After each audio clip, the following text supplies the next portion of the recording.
Welcome to True Life Stories Radio, where real life stories are told with genuine emotion.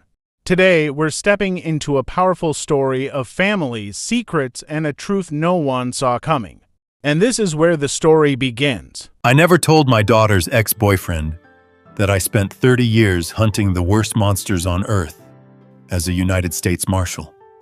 To him, I was just a frail 70-year-old man who drove a beat-up 1998 Ford pickup. He threatened my family. He told me he would ruin my daughter and burn my house to the ground if she ever tried to leave him. She left anyway. And when he showed up at my property in the dead of night with his hired muscle, well, let us just say my wife and I were waiting for him on the porch. Before I continue this story, let me know where you are watching from in the comments below. Hit like and subscribe if you believe a father's protective instinct never truly retires. The text message from Natalie came in at exactly 2 p.m. It contained only 3 words. Dad, please hurry. I did not call her back. When you get a message like that from your child, you do not ask questions. You just move. I grabbed my keys, walked out to the driveway, and climbed into my rusted 1998 Ford pickup. The engine sputtered a bit before roaring to life, a sound I had grown used to over the years. I made the drive into the city in record time, pushing the old truck as hard as I safely could. Trent Lawson lived in one of those gleaming glass and steel luxury high-rises downtown. It was the kind of building where the doormen wore tailored suits and looked at you like you were a stain on the marble floor. I parked my battered truck right in the loading zone, ignoring the valet's frantic waving. I limped slightly as I walked into the lobby, rolling my shoulders forward to make myself look a little smaller, a little older. It is amazing how invisible you become when people think you are just a fragile old man. I took the elevator up to the penthouse level. When the doors slid open, the sheer opulence of the hallway hit me, but I ignored it. I found Trent's door slightly ajar. I pushed it open and stepped inside. The apartment was immaculate, cold, and sterile, but the scene in the living room was pure chaos. Natalie was frantically shoving clothes into a single canvas duffel bag. Her hands were shaking so violently she could barely close the zipper. She looked up when I walked in, and the sheer panic in my little girl's eyes made my chest tighten. She looked exhausted, terrified, and small. "I am ready," she whispered, her voice cracking. "We have to go before he gets back from his meeting." I nodded slowly, playing the part of the slow, hesitant father. I shuffled over and took the bag from her hands, letting my arms tremble just a fraction to sell the act. "Let us go, sweetheart," I said softly. We stepped out of the apartment and into the elevator. Natalie kept looking at the floor numbers, ticking down, holding her breath. I placed a reassuring hand on her shoulder, but my mind was not on comforting her. My mind was mapping the exits, checking the sightlines, and calculating the distance to the truck. The elevator doors chimed and slid open to the ground floor lobby. And there he was. Trent Lawson stood directly in our path, holding a leather briefcase and wearing a custom-tailored suit that probably cost more than my truck. He was 35, arrogant, and carried himself with the unearned confidence of a man who had always used money to bully his way out of consequences. His eyes locked onto Natalie's bag, and his smug expression darkened into something nasty. Going somewhere, he asked, his voice dripping with condescension. Natalie froze. She stepped behind me instinctively, using my body as a shield. Trent let out a cruel laugh. He walked slowly toward us, his expensive shoes clicking sharply against the marble floor. He stopped a few feet away, looking me up and down with absolute disgust. He did not see a threat. He saw an old man in a flannel shirt holding a cheap duffel bag. Trent stepped past me and aggressively grabbed Natalie's arm. "You are not going anywhere," he snapped, tightening his grip. She tried to pull away, but he yanked her back. I stepped forward, my hands intentionally shaking as I gently placed my fingers on his wrist. "Please, son," I said, my voice cracking perfectly to sound like a frightened elderly man. "Let her go. We do not want any trouble." Trent shoved my hand away so hard I stumbled back a step. "You do not want any trouble, old man," he sneered. "You are standing in my lobby trying to steal my girlfriend. If she walks out those doors, I am going to freeze every cent she has. I will bury you both in so much legal debt, you will have to sell that piece of garbage truck and live on the streets." He turned his attention back to Natalie. "Get back upstairs now." I kept my head bowed, looking at the marble floor. I let my shoulders slump. I nodded submissively, acting completely defeated by his wealth and aggression. "I am sorry, son," I mumbled. "Just let her get her things. We will leave you alone." Trent smiled a sickening, triumphant smile. He let go of Natalie's arm, feeling like an absolute god. He had asserted his dominance over the weak old father and the terrified girlfriend. As he turned his back to bark an order at the valet, I gently ushered Natalie through the revolving doors and straight into the passenger seat of my truck. I tossed the bag in the back, climbed into the driver's seat, and threw it into gear. Trent shouted something from the lobby doors, but we were already pulling away from the curb. As we navigated through the downtown traffic, Natalie finally broke down. She buried her face in her hands, sobbing uncontrollably. "Dad, I am so sorry," she cried. "He froze our joint accounts this morning. He kept the keys to my car. He told me if I tried to leave, he would ruin my life. I have absolutely nothing left." I just let her cry, keeping my eyes focused on the road ahead. I drove smoothly, blending in with the afternoon traffic. I did not yell. I did not curse Trent's name. I simply assessed the situation. I glanced in my rearview mirror. A black SUV with heavily tinted windows had pulled out of a parking garage 2 blocks behind us and was matching my speed perfectly. When I changed lanes, it changed lanes. When I slowed down for a yellow light, it matched my pace. Trent had sent someone to follow us.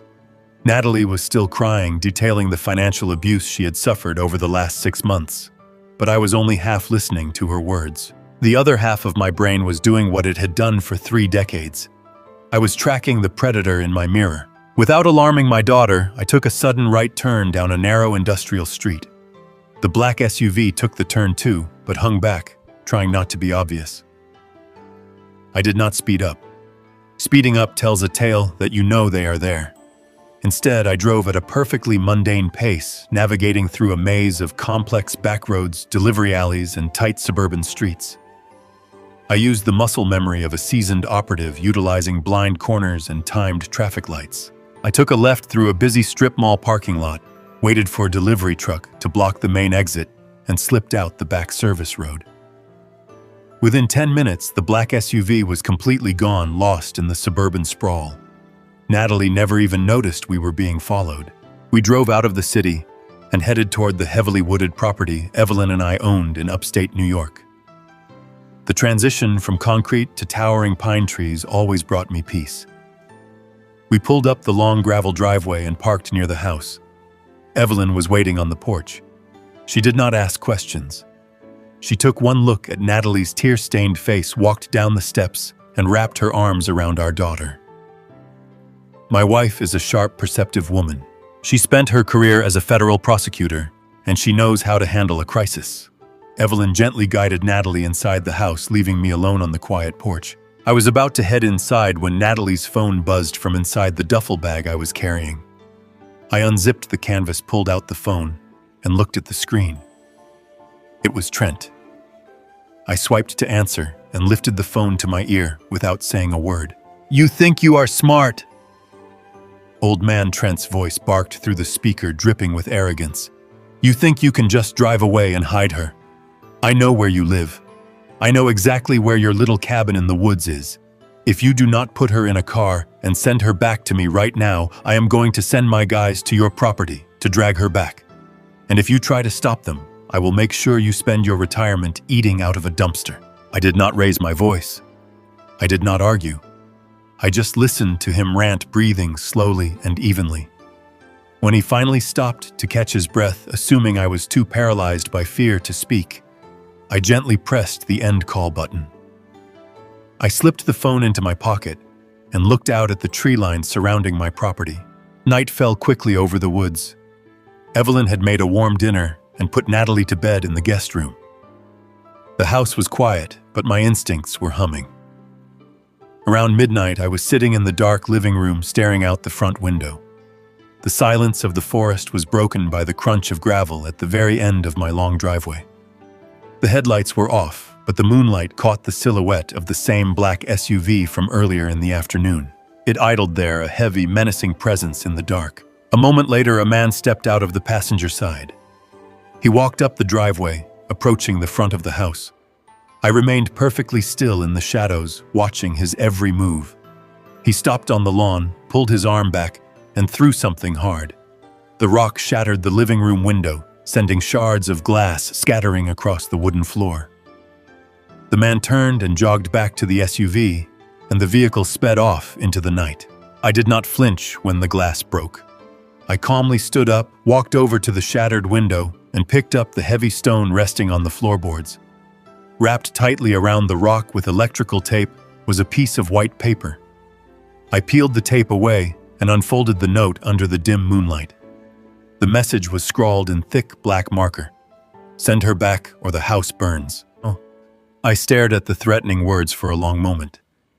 Then I carefully folded the paper and slipped it into my pocket. Trent Lawson thought he was intimidating a helpless old man. He thought he was playing a game he had already won. He had no idea he had just walked into the crosshairs of a man who spent his entire life hunting people far more dangerous than him. I stood on the porch, the shattered glass from the living room window crunching softly under my boots. The rock wrapped in that crude, threatening note felt heavy in my pocket.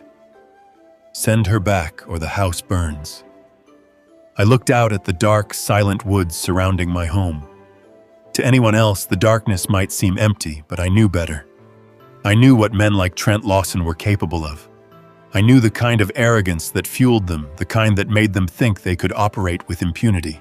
He thought he was dealing with a frightened old man. He thought he held all the cards, but he had no idea what he had just awakened. I didn't call the police. That was the first rule of the life I had left behind. When the threat is immediate, when the stakes are your family's safety, you do not rely on a dispatcher.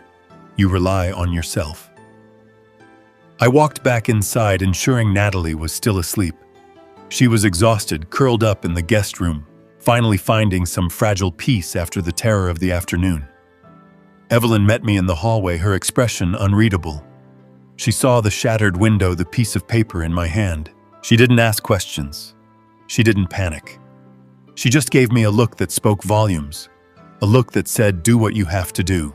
I stepped out the back door and walked across the damp grass toward the barn. The air was crisp, the scent of pine and wet earth familiar and grounding. The barn was my sanctuary, a place filled with tools and old memories. But beneath the surface, it held secrets I hadn't touched in years. I moved a heavy wooden workbench, the effort causing a familiar ache in my shoulder, a reminder of a life spent in the shadows. Behind the workbench, hidden from view, lay a solid steel safe. I keyed in the combination, the rhythmic click of the dial, a comforting sound. The heavy door swung open, revealing the tools of my former trade. There, resting on a velvet cloth, was my badge. United States Marshal. It wasn't just a piece of metal.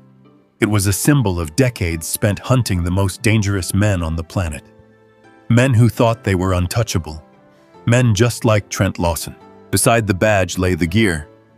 The tactical vest, the specialized communication devices, the surveillance equipment that had tracked fugitives across international borders. I hadn't touched them since I retired, hoping that chapter was permanently closed. But some chapters refused to stay shut. I carefully lifted out the small, unassuming black boxes. These weren't your average security cameras. They were military-grade, designed to be completely invisible, capable of capturing high-resolution images and video in absolute darkness. I spent the next 3 hours methodically securing the perimeter of my property.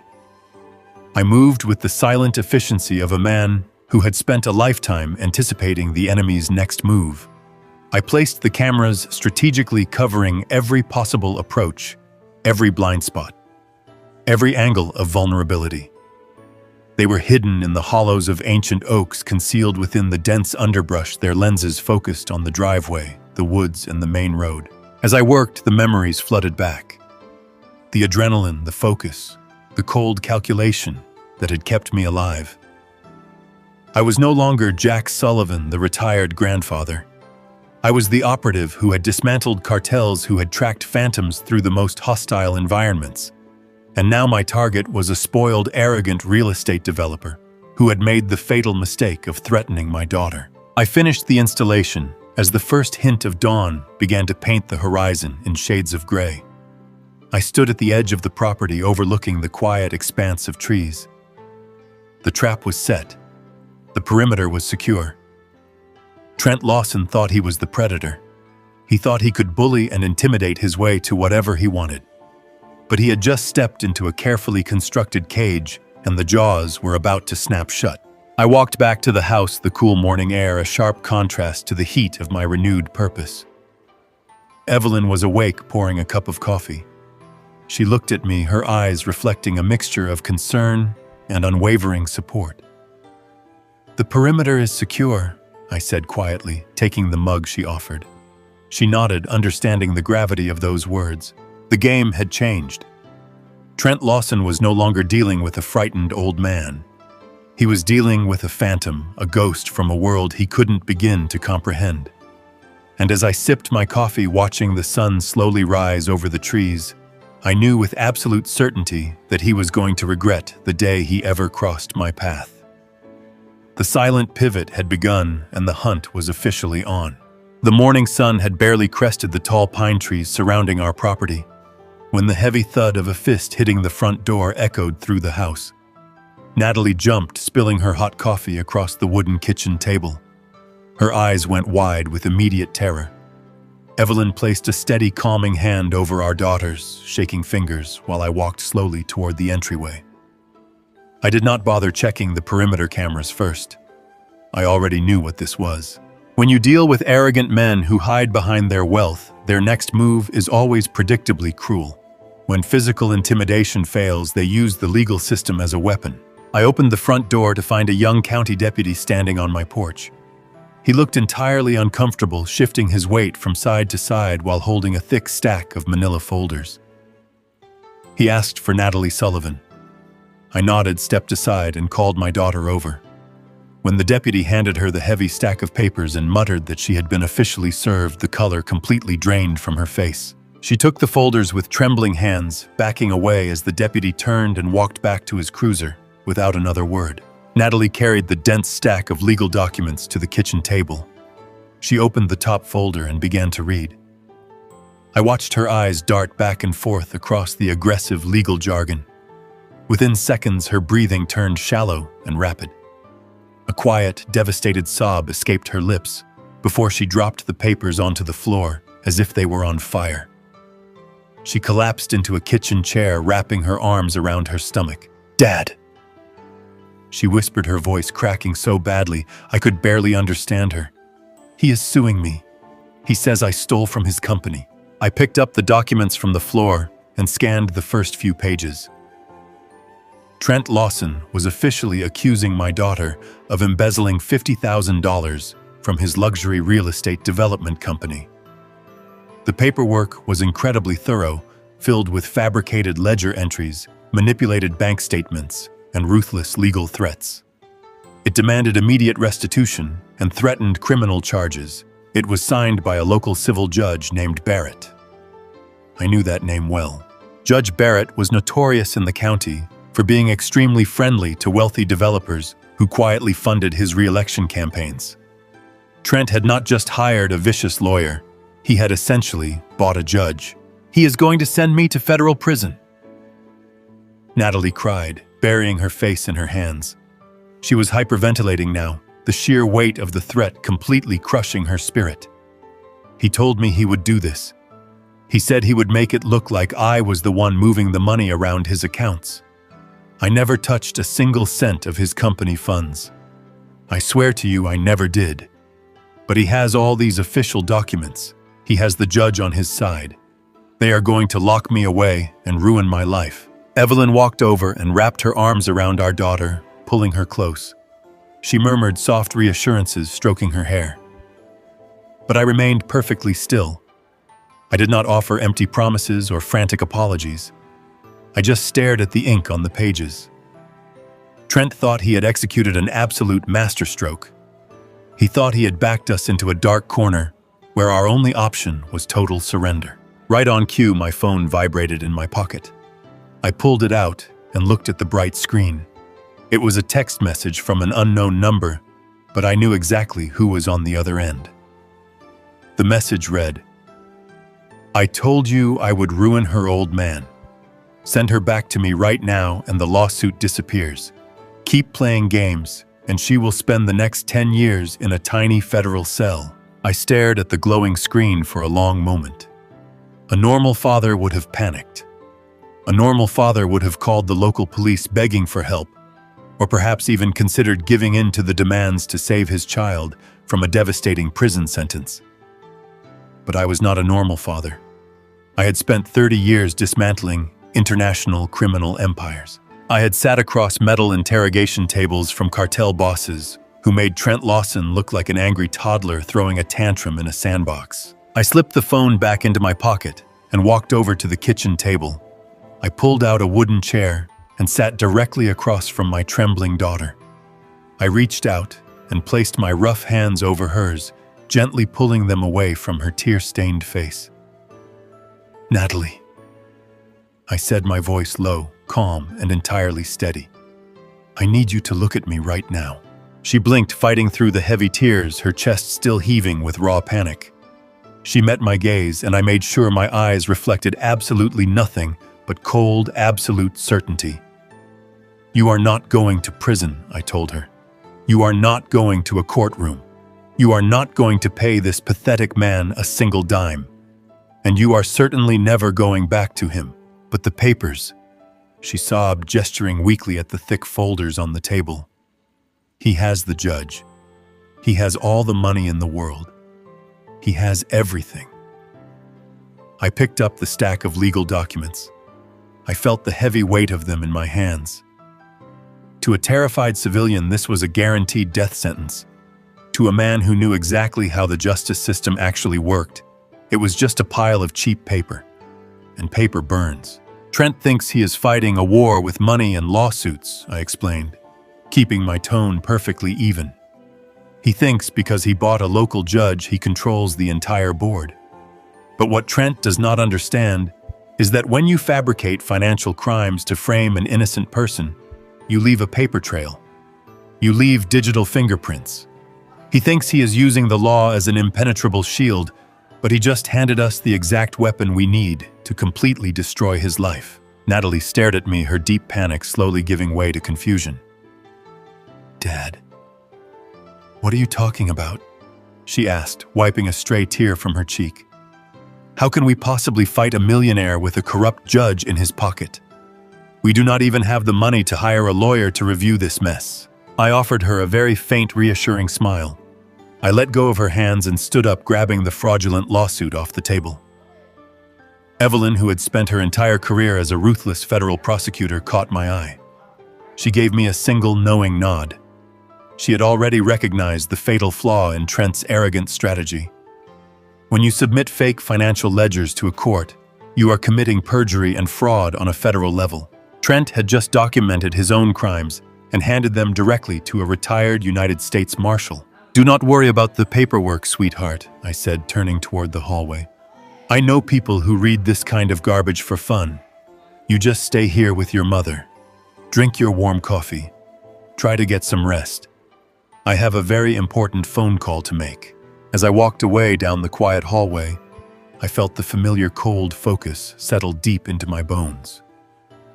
Trent Lawson had just crossed an invisible and unforgivable line. By formally accusing my daughter of financial crimes, he had unknowingly opened the door for a full federal inquiry into his own real estate company. He thought he was playing a simple game of local small-town intimidation. He had no idea I was about to drag him into a federal arena where his money and his local judge meant absolutely nothing. He wanted to use the law to ruin my family. I was going to use his own staggering arrogance to ensure he never saw the outside of a maximum security prison cell again. I walked into the small study at the back of the house, shutting the heavy oak door behind me. The room smelled of old paper and leather, a quiet sanctuary where I kept the relics of a past life. I moved toward the bottom drawer of my desk, bypassing the everyday files, and reached for a false bottom panel. Underneath lay a heavy encrypted satellite phone. I had not charged it in 4 years, but the battery life on these government-issued devices was legendary. I pressed the power button and watched the small green screen flicker to life. It was time to call in a ghost. Simon Reed was currently a senior partner at one of the most ruthless corporate law firms in Manhattan. He wore $5,000 suits and billed by the minute. But 20 years ago, Simon was a terrified rookie federal prosecutor assigned to a cartel task force. He had made a careless mistake during a wiretap operation and accidentally exposed his own identity to a syndicate hit squad. They had sent 3 men to his apartment in the dead of night. I was the operative the Marshals sent to intercept them. I sat in the dark of Simon's living room while he hid in a closet. And when the front door splintered open, I made sure those 3 men never took another step. Simon owed me his life and his entire career. He had told me to call if I ever needed anything, no matter the cost. Today, I was collecting that debt. I dialed the secure sequence and waited. It rang twice before a sharp professional voice answered. Simon Reed speaking. Simon. I said, my voice low and steady. It is Jack Sullivan. There was a long silence on the other end of the line. I could hear the faint sound of Manhattan traffic through the receiver, followed by the soft click of a door closing. When Simon spoke again, his corporate edge was completely gone, replaced by the deep respect of a man who remembered exactly who he was talking to. Jack, he said, breathing out slowly. It has been a long time. Is everything all right? Are you and Evelyn safe? We are safe, I replied. But my daughter Natalie has a problem. A local real estate developer named Trent Lawson just served her with a fabricated lawsuit accusing her of embezzling $50,000 from his company. He bought a local judge to rubber stamp the paperwork. He is trying to terrify her into coming back to him. Tell me you have a copy of the filing. Simon said, his voice hardening with the protective instinct of an old friend. Fax it to my secure line. I will have a team of litigators rip it apart before lunch. We will countersue him for malicious prosecution and bury him under so many injunctions he will not be able to breathe. No, I said, leaning back in my leather chair. We are not going to fight the lawsuit, Simon. The lawsuit is a distraction. It is a loud noise meant to make us panic and scramble for a defense. If we fight him in a local civil court, we are playing by his rules on his territory. I do not play defense. We are going straight for the throat. I could hear Simon shifting in his chair. What do you need me to do, Jack? I need you to pull every corporate record, every tax filing, and every public ledger connected to Trent Lawson and his development company I instructed. I want to see exactly how his money moves. I want to know who his partners are, who supplies his building materials, and where his capital originates. I want his financial life dissected down to the very last penny. Consider it done, Simon replied, typing rapidly on a keyboard. But if this guy is a local heavyweight, he probably uses shell companies to hide his real assets. Public records will only show us the surface. We need a way to look behind the curtain. I am handling that right now, I told him. You gather the public data and cross-reference it with his known assets. I will get the shadow files. We convene in exactly 3 hours. I ended the call and set the phone down on the desk. Simon was right. Public records were just theater designed to satisfy the IRS and local tax assessors. To truly understand a man like Trent Lawson, I needed to see the money he was trying to hide. I needed a forensic accountant with federal clearance. I picked up the satellite phone again and dialed a different number. This one went directly to a secure line inside the Treasury Department. The man who answered was an old task force analyst named Marcus. He had spent his entire career tracing phantom funds for the government. Jack Sullivan. You old hunting dog. Marcus laughed through the receiver. I thought you were sitting on a porch somewhere whittling pieces of wood. I am taking a break from the porch, Marcus, I said, maintaining my serious tone. I need a shadow check on a mid-level real estate developer operating in upstate New York. Name is Trent Lawson. Marcus immediately stopped laughing. The sound of typing replaced his cheerful demeanor. "Give me a second, Jack. You know I am not supposed to run off book inquiries without a federal warrant." "I know," I replied smoothly. "But I also know you still owe me for pulling your brother out of that witness protection disaster in Miami." "Fair enough," Marcus muttered. "Give me the target's name again." I spelled out Trent's full name and the registered title of his primary development company. I listened as Marcus accessed databases that did not officially exist. These were the surveillance networks the government used to track terrorism funding and international smuggling rings. To aim this kind of surveillance at a local arrogant developer was like using a sniper rifle to swat a mosquito. But Trent had brought this upon himself. "Jack," Marcus said, his voice dropping to a serious whisper, "I am looking at the preliminary routing numbers for his corporate accounts. Something is extremely wrong here." "Define wrong," I said, gripping the edge of the desk.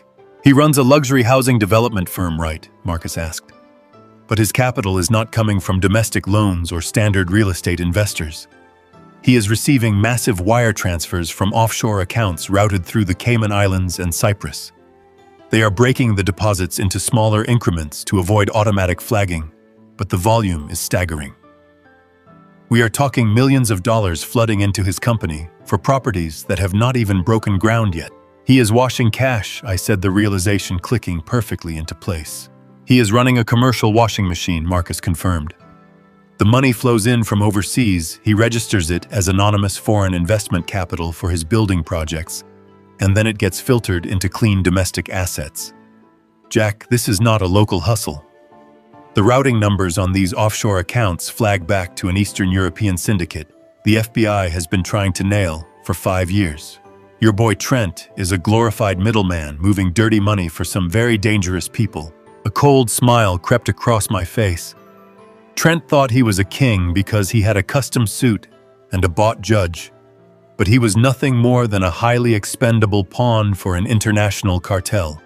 He did not own his empire. He was just holding the keys for monsters he could not possibly control. "Marcus," I said, my voice dropping to a lethal calm. "Keep monitoring those routing numbers. Do not flag them officially yet. Just gather the data." "You got it," Jack Marcus replied. "Be careful with this guy. If he is holding the bag for a syndicate, he is desperate. Men like that will do anything to keep the money flowing." I hung up the phone and stared out the study window into the dense woods. Trent was desperate. That was why he had panicked when Natalie left. That was why he was trying to terrify her with a fabricated lawsuit. She was not just his girlfriend. She was a liability. He had likely used her name on some of those fraudulent accounts without her knowledge, making her the perfect fall guy if his operation ever collapsed. If she walked away, she could accidentally expose his entire money laundering pipeline. Trent thought he was hunting a terrified girl and her fragile father. He had absolutely no idea that I had just mapped out the entire anatomy of his criminal life. He wanted to play a game of ruin. He was about to find out what real ruin looked like. Exactly 3 hours later, the encrypted satellite phone vibrated against the polished wood of my desk. I picked it up and pressed the green button. Simon did not bother with greetings. He launched straight into the financial autopsy of Trent Lawson. "Jack." "You were right," Simon said, his voice tight with disbelief. "Public records show a highly successful luxury real estate developer. But when my team dug into the subsidiary filings and cross-referenced them with corporate tax returns, the entire picture collapsed. Trent's domestic company is bleeding cash. His high-end apartment buildings are essentially empty. He has not sold a legitimate unit in over 2 years. The man is completely bankrupt on paper." I listened carefully, absorbing the data. "But the company is still operating," I said. "He lives in a penthouse. He drives expensive cars. How is he staying afloat?" "Through a network of heavily layered shell companies," Simon explained. "He has 3 primary holding entities registered in Delaware. These entities are receiving massive continuous cash injections from overseas. He is classifying these injections as anonymous foreign investments for future development projects. But the money just sits there for a few days before being transferred out to various domestic accounts under the guise of contractor payments and material costs. He is washing dirty money, Jack. He is washing millions. I already knew about the overseas money thanks to my contact at the Treasury. But Simon had the corporate blueprints. I needed to know how Trent tied my daughter into this mess. Simon, I said, leaning closer to the receiver. Trent is desperate to get Natalie back. He is using a fabricated lawsuit to terrify her. Why? If he is running a massive laundering operation, the last thing he should want is to draw attention to himself with a local civil suit. Why is she so important to him? I heard the rustle of paper on Simon's end. He let out a long, heavy breath. Because she is the fall guy, Jack. I pulled the incorporation documents for the primary holding company in Delaware, the one receiving the largest offshore deposits. Trent is not listed as the chief executive officer. Natalie is. A cold knot formed in my stomach. Explain that, I said, my voice dropping to a whisper. He either forged her signature or buried the incorporation papers in a stack of everyday documents and tricked her into signing them. Simon explained. Legally speaking, she is the primary beneficiary and the chief officer of the shell company holding the laundered money. If the IRS or the federal government ever audits that company, Trent walks away clean. Natalie goes to federal prison for decades. The sheer malice of Trent's plan became crystal clear. He had not just manipulated my daughter emotionally. He had systematically turned her into a human shield for a violent criminal syndicate. The lawsuit, Simon continued speaking rapidly. It is not just about scaring her. It is a trap. He is accusing her of embezzling $50,000. If she gets scared and tries to settle the lawsuit out of court, she will have to sign a settlement agreement. That agreement will officially place her on the legal record, acknowledging her connection to his corporate accounts. It binds her to the shell company permanently. But if she fights the lawsuit in court, Discovery will open up his books. The authorities will see the offshore money. And the syndicate will find out Trent exposed their laundering pipeline to a local court. I finished the thought. Exactly, Simon said. Trent is trapped. If Natalie talks to a lawyer or goes to the police, the syndicate will realize their money is at risk. Men who launder millions of dollars do not hire lawyers when their money is threatened. They hire killers. Trent knows his bosses will execute him if this goes public. He needs Natalie back under his absolute control to keep the shell company intact and the syndicate completely blind to his mistakes. He is a dead man walking, I said softly, and he is trying to drag my daughter into the grave with him. Jack, Simon said, his voice lowering with genuine concern. This is no longer a domestic dispute or a fraudulent civil suit. You are dealing with cartel money. If Trent panics and tells his handlers that Natalie is a security risk, they will not just send local thugs to your house. They will send professionals. You need to get Natalie out of the state. You need to put her in protective custody right now. I looked out the study window at the dense, silent woods surrounding my property. I thought about the 30 years I had spent hunting men exactly like Trent's bosses. I thought about the trail cameras I had just installed and the shotgun resting in the locked cabinet. Running was not an option. Running meant looking over our shoulders for the rest of our lives. When you are hunted by wolves, you do not run into the open. You lure the wolves into a cage. We are not running, Simon, I said. If we run, Trent controls the narrative. He will activate his corrupt judge, issue a warrant for her arrest, and use the local police to hunt her down for him. We are going to stay right here. Then what is your play? Jack Simon asked. I am going to bleed him, I replied. Trent is operating on arrogance and fear. He thinks he can bully us into submission before his syndicate bosses notice his mistakes. We are going to expose those mistakes.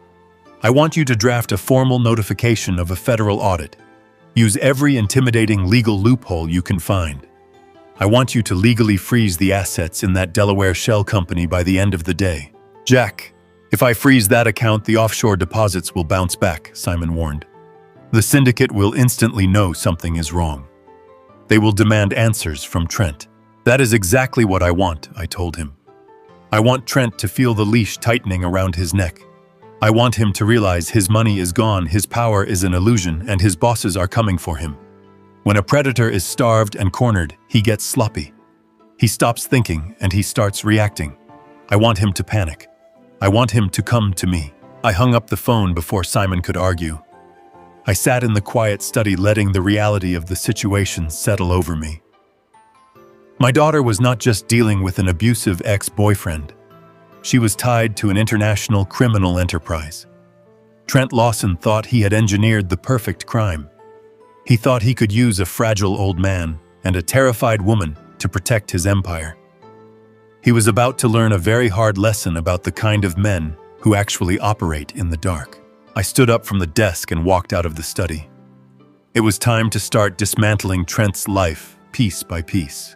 We needed basic supplies to keep up the appearance of a normal routine. Evelyn was compiling a list of dry goods in the kitchen, and I offered to take Natalie to the small local grocery store just a few miles from our property. It was a calculated risk, but my daughter needed to get out of the house to feel some semblance of normalcy after the terror of the morning. I drove the old Ford pickup, keeping my eyes constantly scanning the mirrors. There was no black SUV tailing us this time. Trent was either getting smarter or he was getting desperate enough to change his tactics. The grocery store was quiet, a sleepy little rural market with flickering fluorescent lights and narrow aisles. The smell of old floor wax and fresh citrus hung in the air. Natalie grabbed a red plastic basket and walked slowly toward the produce section. Her shoulders were still tense, her eyes darting toward the automatic sliding doors every time they hissed open. I stayed a few paces behind her, giving her space but keeping her constantly within my line of sight. I slipped away for just a moment to grab a bag of coffee beans one aisle over. It was a brief intentional separation, a tactical opening I allowed so Trent would feel confident enough to strike if he was watching us. I heard the sharp intake of breath before I even rounded the corner. I stepped quietly to the edge of aisle 4 and looked down the narrow corridor. Trent Lawson had ambushed my daughter. He had managed to slip into the store unnoticed, and now he was standing far too close to her, completely blocking her path to the main checkout lanes. He wore a heavy designer wool coat that looked entirely out of place in the dusty local market. His face was twisted into a mask of ugly desperation and rage. "You think you can just ignore my calls?" he hissed, leaning directly into her personal space. "You think you can hide in the woods with your pathetic parents, and I will just let this lawsuit go." Natalie backed up until her shoulders hit the canned goods shelf. She looked absolutely terrified, clutching the red plastic basket against her chest like a fragile shield. "I told you I am done, Trent," she stammered, her voice barely a whisper. "Please, just leave me alone." Trent slammed his hand against the metal shelving right next to her head. A few cans rattled and fell to the linoleum floor, rolling away into the center of the aisle. "You do not tell me when we are done," he snarled, his voice vibrating with barely contained violence. "You are coming back to the city with me right now. You are going to sign the settlement papers for the embezzlement lawsuit, and you are going to do exactly what I tell you to do. If you do not, I swear to you, I will destroy your parents' retirement. I will take their house and I will leave them rotting on the street." I took a deep breath, letting my posture completely crumble. I rounded the corner, letting my shoulders drop, and my hands begin to shake uncontrollably. I intentionally knocked a box of cereal off a display, making a loud, clumsy noise to announce my presence. Trent turned his head sharply, his eyes locking onto me with absolute disgust. "Please, son," I said, my voice high and trembling. I stepped forward, holding my hands up in a gesture of total surrender. "Please do not hurt my daughter. We do not want any trouble. Just let her walk away. We will not bother you again, I promise." Trent let out a short, cruel laugh. He stepped away from Natalie and walked slowly toward me. The pure arrogance radiating off him was almost suffocating. He looked at my faded flannel shirt, my stooped posture, and my worn-out work boots. "You are pathetic, old man," he said, shaking his head slowly. "I told you to send her back to me, and you thought you could play games. Now you are both going to pay for it." I took another shuffling step forward, deliberately placing myself between him and my terrified daughter. I reached out a trembling hand and gently touched the deep pocket of his heavy designer coat. "Please," I begged, letting real tears well up in the corners of my eyes. "I will do whatever you want. I will give you my truck. I will give you my life savings. Just please do not take my little girl to prison." Trent sneered, his face contorting with absolute contempt. He looked down at my shaking hand resting against his expensive wool coat. "Do not touch me, you piece of trash," he barked. He raised his arm and shoved me violently in the chest. I let my body go completely limp. I did not brace myself or try to catch my balance. I allowed the sheer force of his shove to throw me backward, landing hard on the cold linoleum floor. The impact echoed loudly down the empty grocery aisle. My elbow took the brunt of the fall, sending a sharp spike of real pain up my arm, but I ignored it. I lay on the floor, groaning weakly and clutching my chest, as if the breath had been completely knocked out of me. "Dad!" Natalie screamed, dropping her plastic basket and running toward me. She dropped to her knees beside me, wrapping her arms around my shoulders to protect me. She looked up at Trent with absolute hatred mixing with her terror. "You are a monster," she cried out. Trent just stood there looking down at me, sprawled on the dirty grocery store floor. He let out a loud, booming laugh that filled the quiet market. "Look at your great protector, Natalie," he mocked, gesturing at me with a dismissive wave of his hand. "This weak, pathetic old fool cannot even keep himself on his feet. You think he can save you from me. You think he can stop what is coming. You are both nothing but dead weight." I let out another weak groan, squeezing my eyes shut as if I were in immense physical pain. Natalie was sobbing, begging me to get up, but I stayed perfectly still on the floor, playing the role of the defeated, helpless victim to absolute perfection. Trent adjusted the lapels of his heavy coat, feeling like an absolute king. He had asserted his dominance physically and mentally. He had proven to Natalie that her father was nothing but a fragile obstacle easily swept aside by his money and his power. "I will give you until tonight to pack your bags and come back to the city," Trent said, his voice dripping with venom. "If I do not hear from you by midnight, I am activating the judge. I am freezing your parents' bank accounts, and then I am coming back to that cabin to finish this. Do not make me come back to the woods, Natalie." With one last disgusted look at me trembling on the floor, Trent turned on his heel and strode confidently out of the aisle. We listened to his heavy footsteps echo toward the front automatic doors and fade into the parking lot. Natalie was still crying, holding onto my shirt, begging me to tell her I was all right. I slowly opened my eyes and looked at my daughter. The trembling in my hands instantly stopped.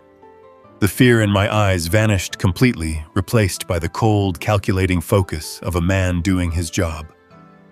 I sat up smoothly, brushing the dust off my flannel shirt. I was perfectly fine. Trent thought he had just won the war, but he did not realize that his arrogance had just given me exactly what I needed to destroy him. I lay on the cold linoleum floor of the grocery store aisle, letting out a long, shaky breath.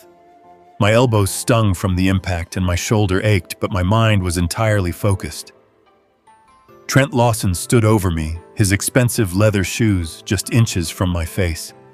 He was laughing, a cruel, dismissive sound that echoed through the quiet market. He thought he had broken me. He thought he had proven to Natalie that her father was nothing but a fragile, useless old man. He was riding a high of absolute arrogant victory, and that was exactly what I needed. When a predator believes he has won, he stops paying attention. He gets careless. Trent was so focused on humiliating me, so consumed by his own ego, that he did not notice my right hand slipping slowly toward the heavy wool fabric of his custom-tailored overcoat. "Please," I whimpered, letting my voice crack with manufactured terror. "I am sorry. Just leave her alone." I shifted my weight on the floor, pretending to struggle to push myself up. As I moved, I let my right arm brush clumsily against the deep side pocket of his coat. It was a chaotic, uncoordinated movement to anyone watching. But to a man who had spent 3 decades planting surveillance devices on international fugitives, it was a flawlessly executed sleight of hand. Hidden between my fingers were 2 pieces of federal-grade technology. The first was a GPS tracking beacon no larger than a dime, completely undetectable by commercial sweeps. The second, was a microscopic audio transmitter originally designed for deep-cover counter-terrorism operations. With one smooth, fluid motion, disguised as a desperate attempt to grab his coat for balance, I slipped both devices deep into the lining of his pocket. "Do not touch me, you piece of trash!" Trent barked, stepping back and swatting at my arm. I let my hand fall to the floor, curling into a fetal position, as if terrified by his sudden movement. It was done. The payload was delivered. Trent Lawson was now walking around with a federal listening post resting comfortably in his pocket. Every move he made, every conversation he had, every frantic phone call to his syndicate bosses, I would hear it all. Trent adjusted his lapels, his face twisting into a mask of pure disgust. "I will give you until tonight to pack your bags and come back to the city," he said, his voice dropping to a menacing hiss aimed directly at Natalie. "If I do not hear from you by midnight, I am activating the judge. I am freezing your parents' bank accounts. And then I am coming back to that cabin to finish this. Do not make me come back to the woods, Natalie." He turned on his heel and strode confidently out of the aisle, his heavy footsteps fading toward the automatic doors. Natalie dropped to her knees beside me, her face pale and streaked with fresh tears. She wrapped her arms around my shoulders, trying to help me sit up. "Dad," she sobbed, her voice trembling violently. "Oh my God. Dad, are you okay? I am so sorry. I am so sorry." I waited until I heard the distant chime of the grocery store doors sliding shut. I waited until I knew Trent was walking across the parking lot, completely oblivious to the fact that he had just handed me the keys to his entire criminal empire. Then the trembling in my hands stopped. The frightened slump in my shoulders vanished. I sat up smoothly, brushing the dust off my flannel shirt. I looked at my daughter, and the terrified old man she had just seen was gone. My expression hardened into the cold, calculating focus of a U.S. Marshal. "I am fine, sweetheart," I said, my voice low, even and completely steady. Natalie froze, staring at me in shock. Her tears slowed, replaced by pure confusion. "But he shoved you," she stammered. "You fell so hard." "I let him shove me," I explained, keeping my tone perfectly calm. I needed him to get close. I needed him to feel untouchable. When a man like Trent feels powerful, he stops looking for the trap. "Trap," Natalie echoed, wiping a tear from her cheek. "Dad, what did you do, huh?" I stood up, offering her my hand. She took it, and I pulled her gently to her feet. I picked up her fallen plastic basket and handed it back to her. "I just put a collar on him," I said quietly. "He thinks he is leaving here to ruin our lives. He has no idea he is walking straight into a federal monitoring net. Every step he takes from now on, every word he speaks, I am going to know about it. We are going to let him go back to the city. We are going to let him feel victorious. And then we are going to burn his entire world to the ground." I guided a still stunned Natalie toward the checkout lanes, paying for our few items with cash. We walked out to the rusted Ford pickup in silence. As I started the engine and pulled out onto the quiet rural road, I felt the familiar cold rhythm of a hunt taking over. Trent Lawson had just crossed the point of no return. He had threatened my family. He had put his hands on me. He thought he was playing a game of intimidation. He did not realize the board had just flipped, and he was now nothing more than a target on a radar screen. I drove Natalie back to our property in complete silence, letting the quiet hum of the old truck soothe her frayed nerves. Evelyn met us at the front door. She did not ask about the grocery store or the tears streaming down our daughter's face. She simply wrapped her arms around Natalie and guided her toward the warm kitchen. I walked straight down the hallway to my study and locked the heavy oak door behind me. It was time to go to work. I powered up the encrypted receiver I had pulled from the steel safe earlier that morning. The digital frequency locked onto the tracking beacon almost immediately. I slipped the heavy black headphones over my ears and closed my eyes, letting my other senses fade away. The audio feed from the microscopic bug I had dropped into the deep pocket of Trent's coat was incredibly clear. I could hear the powerful roar of his luxury car engine and the sound of his heavy, frantic breathing. Trent was driving recklessly fast. I listened as he hit a button on his dashboard system to dial a number. The line rang twice before a cold, abrasive voice answered. The man on the other end spoke with a thick Eastern European accent, and his tone was entirely devoid of human emotion. Trent sounded completely different now. The arrogant, towering bully who had just cornered my daughter in a grocery aisle was entirely gone. In his place was a terrified, desperate middleman scrambling to save his own skin. Trent stammered as he tried to explain the sudden delay in the real estate transfers. He told his offshore handler that the domestic holding accounts were temporarily stalled. He tried to blame Natalie. He told the man on the phone that his girlfriend had run away and might be trying to complicate the corporate structure to extort him. The voice on the phone did not care about his pathetic excuses. The handler stated with chilling clarity that $5 million was currently sitting in the Delaware holding account, waiting to be washed through domestic contractors. The handler gave Trent exactly 48 hours to process the funds. If the money did not move by then, they would send a cleanup crew to handle Trent permanently. The line went dead. I listened to Trent slam his fist violently against the steering wheel, screaming in pure, unfiltered panic. I had everything I needed. I had a pristine digital recording of Trent admitting to holding syndicate money and directly engaging with his offshore handlers. I extracted the audio file from the receiver and packaged it with the offshore routing numbers my contact Marcus had pulled for me earlier in the day. I opened a highly classified communication portal on my satellite phone and sent the entire encrypted package directly to my old federal task force commander in Washington. I attached a single short message instructing them to follow the money and prepare for a major asset seizure. Then I picked up the phone and called Simon Reed. I told him I had the smoking gun and that the syndicate had given Trent a 48-hour window to move the cash.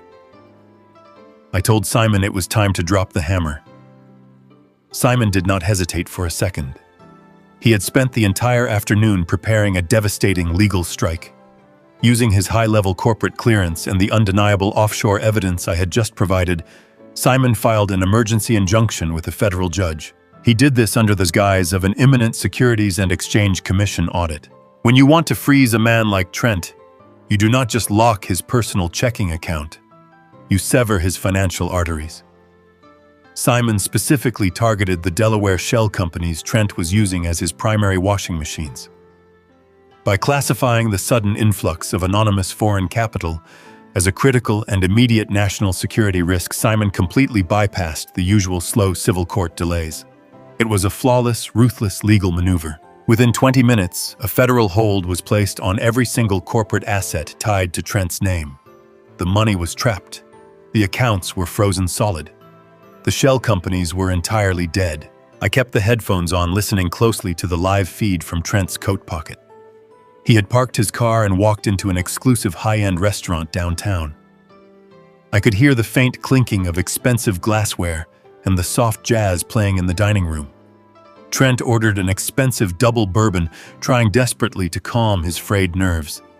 He was sitting there in the dark, trying to figure out how to force my daughter to come back and sign the settlement papers. He thought he still had 48 hours to fix his massive problems. He thought he could still control the board and bully his way out of a grave. He had absolutely no idea that his entire empire had just been wiped out with the stroke of a federal pen. I sat back in my leather chair and took a slow, deep breath. The trap had been perfectly executed. Trent's money was completely gone. His power was nothing but an illusion, and his violent bosses were already watching the clock tick down. I had successfully severed his supply line without ever stepping foot inside a courtroom. The beast was finally bleeding, and the scent of it in the water was going to drive him completely mad. He was about to realize that he was completely out of options. And when a man like Trent realizes he has nothing left to lose, he makes the biggest mistake of his life. I took the headphones off and walked out of the study, ready for the final phase of the hunt. I kept the headphones pressed tightly against my ears, listening as Trent Lawson's entire world began to unravel. He was still sitting at the bar of that high-end downtown restaurant. I could hear the ambient noise of the dining room, the low hum of expensive conversations, and the clinking of heavy crystal glasses. Trent had ordered a second double bourbon, trying to drown the rising panic of the 48-hour deadline his syndicate handlers had just given him. He thought he still had time to fix his mistakes. He thought he could still control the board. "Sir, your bill," the bartender said, his voice polite but clipped. I heard the rustle of leather as Trent pulled out his wallet. He handed over a heavy corporate credit card, the kind of card that usually guaranteed instant deference. There was a pause filled by the ambient noise of the restaurant. Then the bartender returned, and the polite tone was gone, replaced by a cold, professional edge. "I am sorry, sir," the bartender said. "This card has been declined." "Declined!" Trent snapped, his voice immediately escalating into arrogant indignation. "That is impossible. Run it again. There is no limit on that account." "I did run it again, sir," the bartender replied. "The terminal says the account has been frozen by the issuer. Do you have another form of payment?" I could hear the frantic shuffling as Trent tore through his wallet, pulling out a personal platinum card. "Here," he muttered angrily. "Use this one and bring me another drink." The silence that followed was agonizingly slow. I pictured Trent sitting there, adjusting the cuffs of his expensive suit, trying to maintain his aura of invincibility, while his heart began to pound a little faster.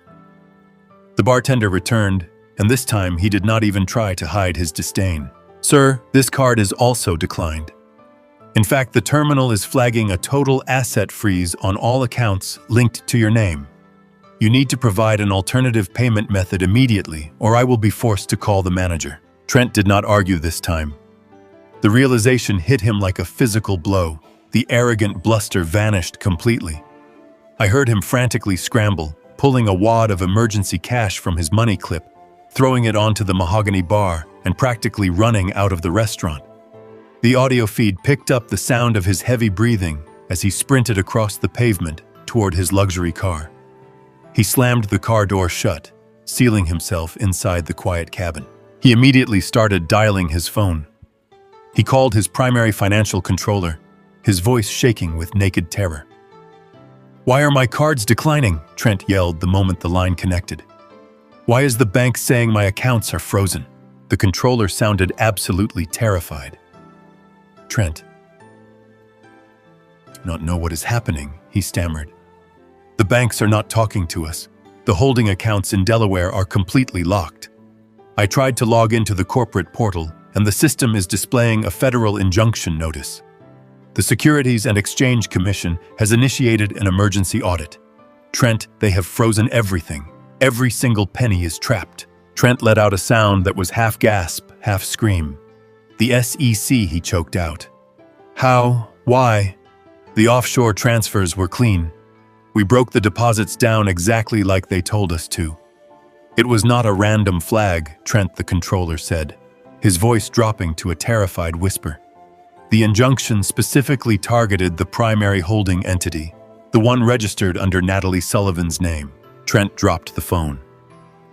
I heard it clatter against the center console of his car. He began to hyperventilate, gasping for air as the walls of his carefully constructed reality completely collapsed. The money was gone. The shell company was dead.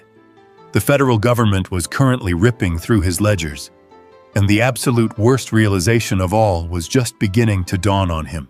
His secondary burner phone began to ring. The shrill electronic tone echoed loudly inside the quiet car. It was the secure line he used exclusively for his offshore handlers. Trent stared at it. I could hear his ragged breathing as he hesitated, terrified to answer. The phone rang and rang, a relentless, demanding sound.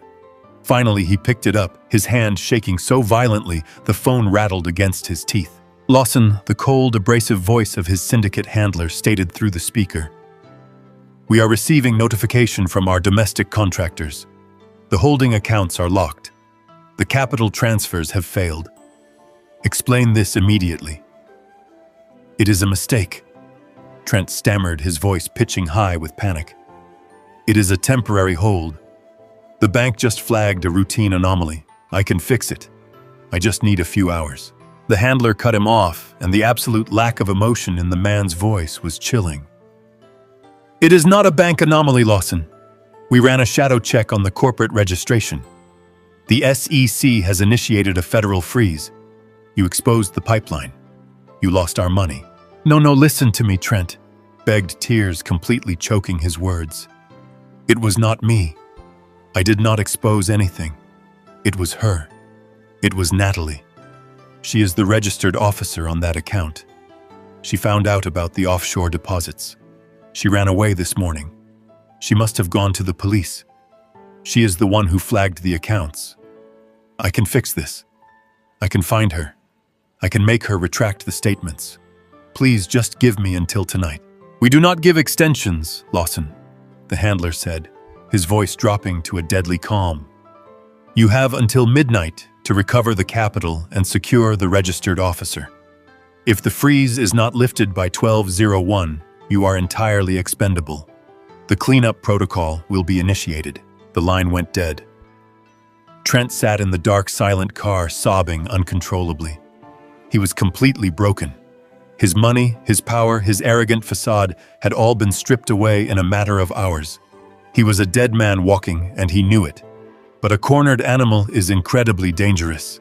Trent's panic began to mutate into a violent, desperate paranoia. He believed Natalie had gone to the authorities. He believed she had single-handedly destroyed his empire. He thought she was the only loose end standing between him and execution by his syndicate bosses. He did not know about me. He did not know about the federal tracking devices or the elite legal team I had unleashed upon him. He just knew he had to silence my daughter before midnight. I listened as Trent picked up his phone again. His hands were still shaking, but his voice had hardened into something ugly and lethal. He pulled up his text messages and began to type furiously. I knew exactly what he was writing. He was preparing to send the final, desperate ultimatum. The trap was perfectly set. The beast was bleeding heavily, and it was about to charge blindly into the dark. I listened through those heavy black headphones as the silence in Trent's car stretched out for what felt like an eternity. He had just hung up with his syndicate handlers. The 48-hour deadline hung over his head like a guillotine, but the reality of his situation was far worse. He did not have 48 hours. His domestic accounts were frozen solid. His offshore deposits were bouncing back. He had absolutely no way to access the capital he needed to save his own life. The panic that had been driving him began to curdle into something else entirely. I could hear it in the sudden erratic rhythm of his breathing. The frantic gasping slowed, replaced by the heavy measured exhales of a man who has run out of options. When a predator realizes he is trapped, he stops trying to escape and starts looking for something to destroy. I heard the sharp metallic click of his car's center console opening. There was the heavy thud of something solid being shifted around, followed by the unmistakable metallic slide of a pistol slide being racked. He was checking a weapon. A cold, familiar chill washed over me. Trent was no longer operating as a corrupt businessman trying to salvage his empire.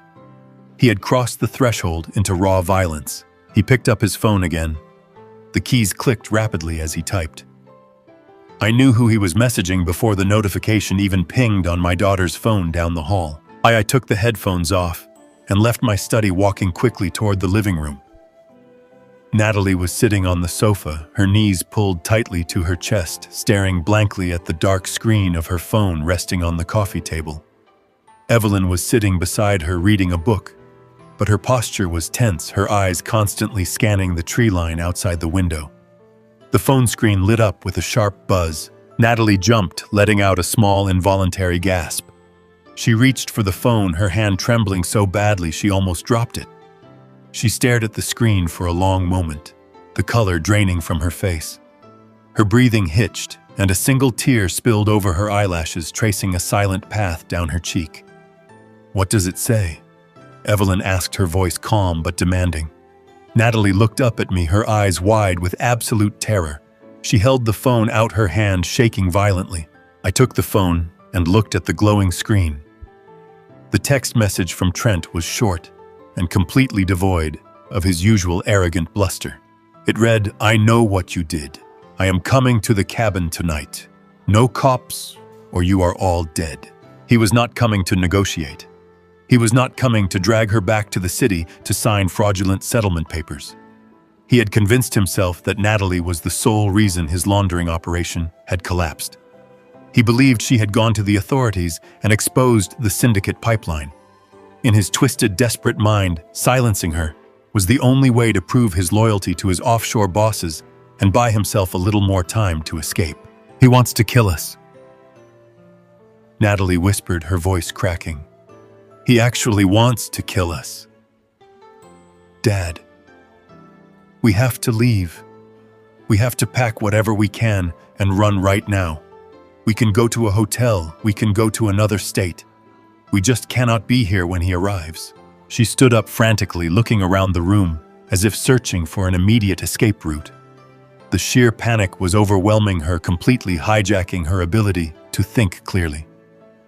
I placed a firm, steady hand on her shoulder, stopping her erratic movements. We are not running, Natalie, I said, my voice low and incredibly steady. Are you insane? She cried out, tears streaming down her face. He has a gun, Dad. I know he has a gun. He told me once he bought it for protection. If he shows up here, he is not going to just talk. He is going to hurt you. He is going to hurt Mom. And it is all my fault. I looked at my daughter, letting the full weight of my calmness wash over her rising hysteria. I had spent 30 years watching terrified people try to run from monsters. Running never works. Running just changes the location of the inevitable confrontation. When you run, you give up the tactical advantage. You let the predator choose the time and the place. Trent thinks we are prey, I explained, keeping my tone perfectly even. He thinks he is driving up here to find a terrified woman and two helpless old people hiding in the dark. If we run, he controls the narrative. He will hunt us down because he has absolutely nothing left to lose. But what can we do? She sobbed, wrapping her arms around herself. We cannot fight him. Evelyn stood up from the sofa. She walked over and gently cupped Natalie's tear-stained face in her hands. You need to listen to your father, Evelyn said, her voice carrying the quiet authority of a woman who had spent decades putting dangerous men in federal prison. Trent Lawson is a desperate amateur playing a game he does not understand. Your father is a professional who wrote the rules. Natalie blinked, looking back and forth between us. Her confusion momentarily pierced through her terror. What do you mean? She asked. I let go of her shoulder and walked over to the large front window, looking out at the fading light over the dense woods surrounding our property. Trent had made his choice. He had decided to escalate this from a financial dispute to an armed confrontation. He thought he was coming to our home to commit murder. I am going to make a phone call, I said, turning back to face my daughter. And then we are going to get ready for company. Trent wants to come to the cabin tonight. We are going to let him come. We are going to let him walk right up to the front door. And then we are going to show him exactly what happens when you threaten the wrong family. Natalie could not stand still. She paced the length of the living room, her hands frantically running through her hair. She started grabbing random items from the coffee table, a coaster, a magazine, a decorative candle, putting them down just as quickly as she picked them up. Her mind was completely fractured by the sheer terror of Trent's message. He was coming tonight. He had a gun. He was going to kill us. Dad, please, she begged, turning to me with tears streaming down her face. We have the truck. We can just leave. We can go to a motel on the interstate. We can call the local police from the road and tell them he broke into the house. Please do not make us stay here.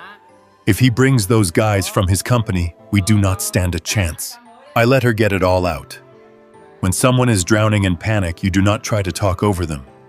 You wait until they run out of breath, and then you throw them the lifeline. Evelyn stood quietly near the fireplace, her arms crossed, maintaining that impenetrable calm she had honed over years of prosecuting violent criminals. She did not coddle Natalie this time. She just watched me, knowing it was exactly the right moment to pull the curtain back. Natalie, I said, my voice soft, but carrying a weight that immediately stopped her frantic pacing. Come over here and sit down. She hesitated, her eyes darting toward the front door. "Dad, there is no time to sit," she pleaded. "Sit down," Natalie Evelyn said. It was not a request. It was the tone of a woman who commanded federal courtrooms. Natalie blinked, surprised by her mother's sudden authority, and slowly sank onto the edge of the sofa. I walked over to the large oak bookcase built into the far wall of our living room. It held decades of classic novels, photo albums, and dusty encyclopedias. I reached behind a thick, leather-bound volume of historical biographies and pressed a hidden latch. With a soft mechanical click, a section of the shelving slid forward and swung open like a heavy door. Natalie let out a small, confused gasp. Behind the false bookcase was a recessed alcove lined with matte black steel. Inside the alcove sat a wide, high-definition surveillance monitor and a complex communications terminal that looked entirely out of place in our rustic upstate cabin. The screen was divided into a more dozen different grids, each displaying a crystal-clear night vision feed of the deep woods, the gravel driveway, the main access road, and the perimeter gate. "What is that?" Natalie whispered, staring at the glowing screens. "Are those cameras on our property?" I did not answer her immediately. I reached into the alcove and opened a small, reinforced lockbox resting on the shelf below the monitor. I reached inside and felt the heavy, familiar weight of solid silver and brass. I pulled it out, holding it loosely in my right hand, and walked back over to the coffee table where my daughter was sitting. I stood in front of her for a moment, letting the silence fill the room. Then I slowly opened my hand and placed the object onto the polished wood of the coffee table. It landed with a heavy metallic thud. It was a solid silver star set inside a brass circle deeply engraved with the seal of the United States government.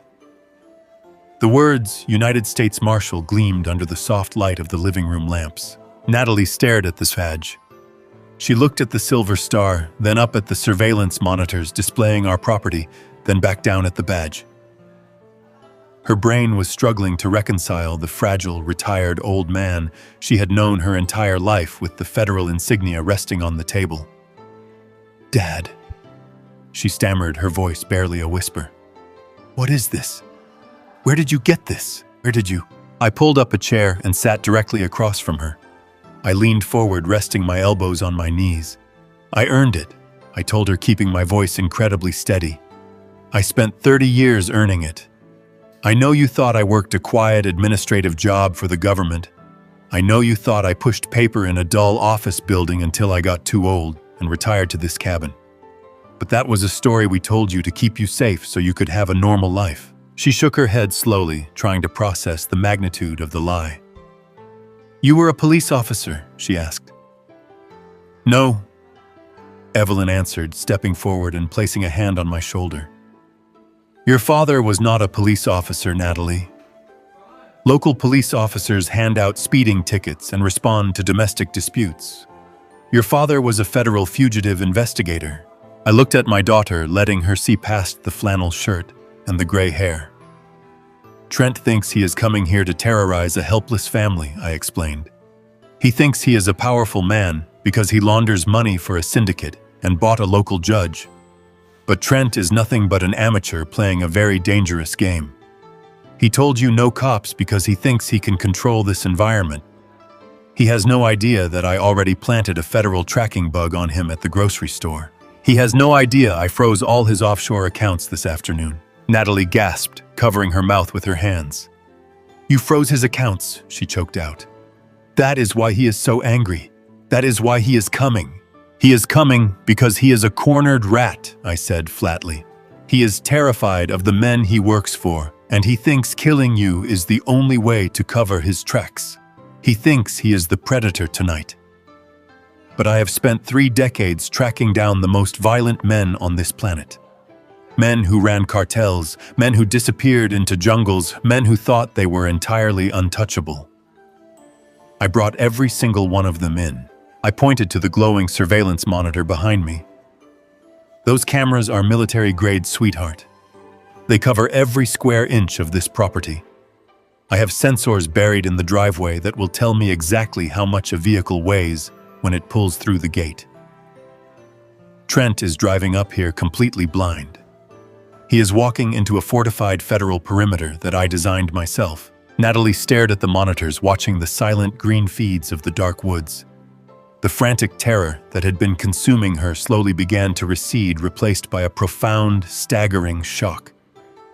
The man she had been terrified of, the man who had controlled her life, ruined her finances, and threatened to burn her house down, was walking into a trap set by an apex predator.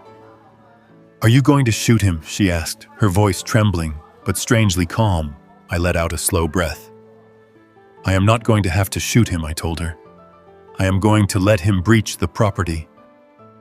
I am going to let him walk right up to this porch and make his threats. He is going to break federal laws on camera, proving his intent to commit murder. And then we are going to drop a cage on him so heavy he will never see the outside of a prison wall for the rest of his miserable life." I stood up and picked the heavy silver badge off the coffee table. I slipped it into my pocket, feeling the familiar weight settle against my hip. I looked down at my daughter, seeing the realization finally taking hold in her eyes. She was no longer a victim waiting to be rescued. She was standing behind a shield she never knew existed. "Do not pack your bags, Natalie," I said, my voice echoing with absolute finality. "We are not running from Trent Lawson. We are going to finish him." Jack walked out of the living room, heading down the hallway to make his call to the task force commander. The heavy silence he left behind was filled only by the soft electronic hum of the surveillance monitors hidden in the wall. Natalie kept staring at the glowing green screens, watching the silent woods. She wrapped her arms around her waist, trembling, but not entirely from fear anymore. The shock of the revelation had completely rewritten her understanding of her own life. Evelyn moved gracefully across the room and sat down next to our daughter. She smoothed a stray lock of hair behind Natalie's ear, her touch gentle but grounded in absolute certainty. Evelyn had spent her career staring down murderers and extortionists in federal courtrooms. She knew exactly how to dismantle panic. "How long have you known?" Natalie whispered, keeping her eyes fixed on the camera feeds. "Since the day I met him," Evelyn answered, her voice carrying a warm, steady rhythm. "I was a junior federal prosecutor handling a massive racketeering case. We had a cartel boss who had slipped the net and vanished into the deep wilderness of the Pacific Northwest. Local law enforcement could not find him. The federal tracking teams lost his trail after 3 days. He had millions of dollars and a private army protecting him. We thought he was gone forever." Natalie finally turned to look at her mother. "And Dad found him?" she asked. Evelyn smiled a small, proud smile. "Your father did not just find him, Natalie. The Marshal service sent your father in alone. He did not wear a suit, and he did not sit behind a desk. He vanished into the mountains for 3 weeks. He lived in the dirt and the freezing rain, tracking footprints and broken branches that nobody else could even see. He survived on ration bars and river water, waiting for the perfect moment to strike. When he finally brought that cartel boss into my courtroom, the man was absolutely terrified. He kept looking over his shoulder at your father, like he had been hunted by a ghost. That was the day I knew I was going to marry him," Evelyn confessed, her eyes softening with the memory. "I knew that a man with that much discipline and that much quiet strength would never let anything harm the people he loved." Evelyn reached out and took both of Natalie's hands in hers. She wanted her daughter to understand the absolute disparity between the man coming to threaten them and the man waiting on the porch. "We told you he was a low-level government administrator because the truth was too dangerous," Evelyn explained softly. "We wanted you to go to school and have friends and sleep soundly at night without worrying that someone your father put in a maximum security prison might come looking for revenge. But your father was part of the Special Operations Group. He was the operative they called when the targets were too violent or too elusive for a standard strike team." Natalie listened, her breathing slowing down, as the reality of her father's past began to replace her lingering terror of Trent Lawson. "He hunted men who thought they were gods." Evelyn continued, keeping her tone perfectly even. "He tracked human traffickers through the blistering heat of the Sonoran Desert. He hunted domestic terrorists hiding in the deep mountains of Montana, waiting them out until the brutal winter broke their spirit. He pulled fugitive arms dealers out of fortified compounds in the Rockies. These were men who commanded private militias and controlled endless rivers of dirty money. They possessed heavy artillery and absolute ruthlessness. They all thought they were completely untouchable. They all believed their wealth and their violence made them invincible. And every single one of them learned they were wrong the second your father stepped out of the tree line and put them in irons. Evelyn paused, letting the weight of those words settle deep into Natalie's mind. She needed her daughter to completely discard the illusion of power Trent had held over her. "Trent Lawson is not a cartel boss," Evelyn said, her voice hardening with quiet disdain. "Trent is a spoiled, arrogant boy wearing a very expensive suit. He is playing with syndicate money because he wants to feel important, but he does not know the first thing about real survival. He relies on screaming and throwing lawsuits around because he has no actual strength. He operates entirely on intimidation. He thinks because he can frighten a civilian, he is a dangerous man." Natalie looked back at the monitors, watching the long, dark stretch of our gravel driveway. "He said he was bringing people with him," she murmured, the last remnants of her fear trying to surface. "He said no cops or we are all dead." Evelyn let out a soft, dismissive laugh. It was a sound completely devoid of anxiety. "Let him bring his people," she said smoothly. "Whoever Trent hired tonight are just street-level thugs looking for a quick payday. They are expecting to kick down a door and terrorize an old couple. They have absolutely no idea they are walking into a blind trap set by a man who used to teach tactical breaching to federal strike teams." "Your father operates on patience," Evelyn told her, gently squeezing her hands. "Men like Trent make mistakes because their egos cannot handle losing control. They act purely on emotion and arrogance. They rush in blind, making loud threats and leaving massive digital footprints. Your father does not make threats. He never raises his voice and he never shows his hand. He just waits. He observes the terrain, he calculates the variables, and he lets the target walk willingly into a cage they can never escape from. He has spent the last 48 hours quietly removing every single piece of armor Trent Lawson thought he possessed." Evelyn let go of Natalie's hands and gestured toward the glowing surveillance feeds illuminating the dark alcove. "Look at those screens, Natalie. Your father built this network himself. Every camera, every motion sensor, every reinforced lock on this property was designed to repel an organized assault. We did not retire to the woods to hide. We retired here because your father likes having the tactical high ground. Trent thinks he is driving up here to execute us in the dark, but he is actually driving into a highly coordinated federal kill box." Natalie took a deep breath. The trembling in her shoulders finally ceased. The pale, terrified victim Trent had cornered in the grocery store was entirely gone. She sat up straighter, resting her back against the sofa cushions. The stories of cartel bosses and deep wilderness manhunts had done exactly what Evelyn intended. They had utterly and completely minimized Trent Lawson. "He is going to prison, is he not?" Natalie asked, her voice finally steady and clear. Evelyn smiled again, her eyes reflecting the cold, unwavering justice she had served for decades. "He is going to a federal penitentiary," Evelyn confirmed. "He is going to lose his money, his freedom, and his mind. And he is going to spend the rest of his pathetic life knowing that the frail old man he shoved to the floor was the architect of his absolute destruction. Now take a deep breath, sweetheart. Your father is finishing his phone call, and then we have to get ready for our guests." I left Natalie in the living room, the soft glow of the surveillance monitors reflecting in her wide, completely stunned eyes. Evelyn was standing right beside her, a quiet anchor in the storm. I walked back down the hallway to my study, the familiar rhythm of a tactical operation settling deep into my bones. The fear was entirely gone.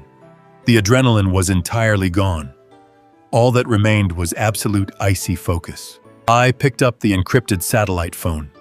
The green screen illuminated the dark wood of my desk. I dialed a sequence of numbers that did not connect to any standard cell tower. This call was routing directly through a secure military relay, bypassing every commercial network in the country. It rang exactly once before a sharp, gruff voice answered. The voice belonged to Arthur Vance, currently the Deputy Director of Operations for the United States Marshal Service. 30 years ago, Arthur was my tactical commander on the cartel task force. We had spent years together in the dirt hunting men who thought they owned the world. We had bled together, we had frozen together, and we had dragged monsters out of the jungle together. Jack Arthur said, his voice dropping the professional edge instantly. I got the encrypted package you sent this afternoon. My financial team is tearing through it right now. You just handed me the offshore routing numbers for a syndicate we have been trying to nail for 5 years. Tell me you are not standing in the middle of a gunfight. I am not in a gunfight, Arthur, I replied smoothly. But I am about to host a small gathering at my property in upstate New York. Arthur let out a low rumble of a laugh, but it carried absolutely no humor. A gathering, he repeated. Jack, do you want to tell me why you are poking a hornet's nest without backup? I gave Arthur the exact tactical situation. I explained that Trent Lawson, a mid-level developer laundering cash for the syndicate, had just had his assets entirely frozen. I explained that Trent was panicking, that he believed my daughter was the leak, and that he had just sent a text message threatening to come to my cabin tonight with armed men to execute us. The silence on the other end of the line was absolute. When Arthur finally spoke, his voice was completely devoid of any warmth. It was the voice of the commander I remembered. He threatened your family. Arthur stated it was not a question. He did, I confirmed. He told Natalie, no cops or we are all dead. He thinks he is driving up here to terrorize a helpless old man and a frightened woman. He thinks he holds the tactical advantage because he is bringing hired muscle. Arthur let out a slow, heavy exhale. He is a dead man, Jack. If he steps onto your property with a weapon, you have full authorization to defend your family with extreme prejudice. Do you need me to scramble a local SWAT unit to intercept him on the highway? No, I said, leaning back in my leather chair. If local law enforcement intercepts him on the highway, Trent will throw his hands up, surrender, and hire a team of elite lawyers by morning.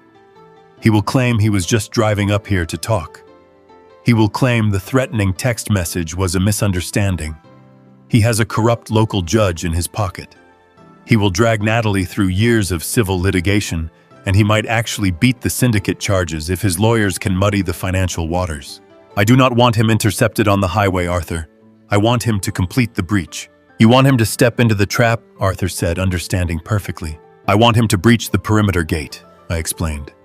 I want him to walk up my driveway holding a weapon with clear intent to commit murder. I want it all captured on the military-grade surveillance cameras I installed this morning. But I do not want to pull the trigger, Arthur. If I shoot him, the syndicate might send professionals to finish the job. I want him taken alive.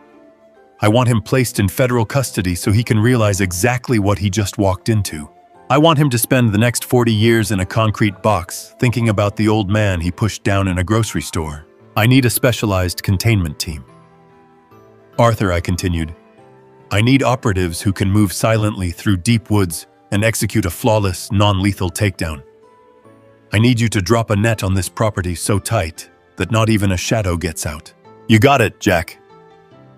Arthur said, his fingers already typing furiously on a keyboard. I have a rapid response tactical unit currently staged at a federal facility just 40 miles from your location. I am activating them right now. They will deploy in unmarked vehicles. They will approach your property entirely dark. They will set up a perimeter in the tree line surrounding your house. No sirens, no flashing lights. Just ghosts in the woods. I appreciate it, Arthur, I said. Tell the team leader to coordinate on frequency delta. I will monitor their approach through my perimeter sensors. Give me 90 minutes, Jack Arthur promised. Keep your head down. Let him walk into the box. I ended the call and set the heavy satellite phone back in the hidden drawer. The plan was set in stone. The federal machine was in motion. Trent Lawson thought he was driving into the dark woods to commit murder. He had absolutely no idea he was driving into a coordinated tactical ambush orchestrated by the highest levels of federal law enforcement. I walked out of the study and back into the living room. Natalie was still sitting on the sofa, her eyes locked on the surveillance feeds. The terror was completely gone now, replaced by a quiet, staggering realization of exactly who her parents were. Evelyn walked out of the kitchen carrying 2 steaming mugs of black coffee. She handed one to Natalie and offered the other to me. "The team is scrambling," I told Evelyn, taking the mug. "Arthur is sending a tactical unit. They will be in the tree line in 90 minutes. Evelyn nodded, taking a slow sip of her coffee. She did not look nervous. She looked completely at peace. "It is a beautiful night for a drive," she murmured, looking out the front window at the pitch-black woods. I walked over to the heavy locked cabinet near the fireplace. I keyed in a short combination and opened the solid steel doors. Inside, resting on padded mounts, was a customized 12-gauge tactical shotgun. It was a beautiful piece of machinery, perfectly maintained and entirely devastating at close range. I pulled it out, checking the chamber and the safety with practiced fluid motions. I did not intend to use it tonight. The federal team would handle the takedown. But you never invite a wolf onto your property without keeping a weapon within arm's reach. I slung the shotgun over my shoulder and walked toward the front door. Natalie stood up from the sofa, her eyes wide as she watched me. "Dad," she asked, her voice quiet. "Where are you going?" "I am going outside, sweetheart," I told her, offering a small, reassuring smile. "The air is nice and I want to enjoy my coffee. You stay in here with your mother. Watch the screens. No matter what you hear outside, do not open this door." I stepped out onto the wide wooden porch, shutting the heavy door behind me. The night air was crisp, carrying the scent of pine needles and damp earth. The woods were absolutely silent, an impenetrable wall of darkness surrounding the house.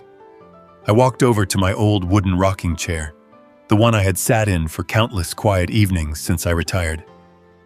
I sat down, resting the heavy shotgun across my lap, making sure it was completely hidden by the shadows of the porch railing.